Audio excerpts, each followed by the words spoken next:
Hi guys, in this video we're talking about getting extra bounce, extra zip, a little bit of swing and a bit of pace. So I'm going to teach you how to do that in this video.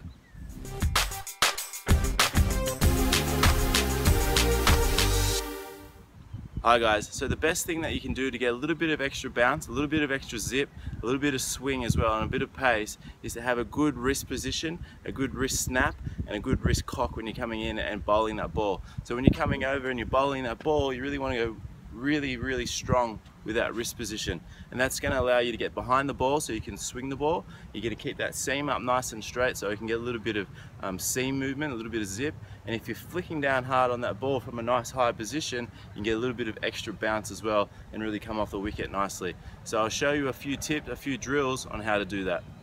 Okay guys, so you're going to need a band for this one. I've got this little TheraBand here, and what you're going to do is just going to be add some tension on that band, and you're just going to work on getting that wrist up and down like that and really trying to get that strength. And all you have to do to make that harder is to walk further away, add more tension on this band and make it stronger. You can also get different bands that are harder as well.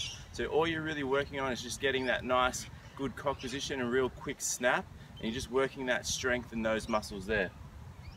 The next tip guys is to get a ball, and once you've got that ball there, you're just going to go from this position into a net and you're just flicking that ball.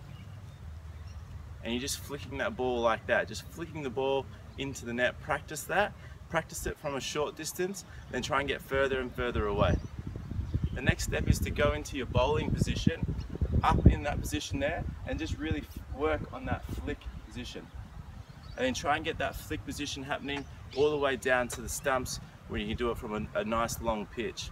And then the last thing you want to be thinking about when you're running into bowl is to have that wrist already cocked as you run into bowl, because right at that last second when you go to bowl, you'll flick it back and then flick it down, and that will add that little zip there, like a sort of rubber band. You just sort of flick it like that. So run in with that wrist cocked, and then once you get to that position there, you'll flick it back and then you'll flick it down.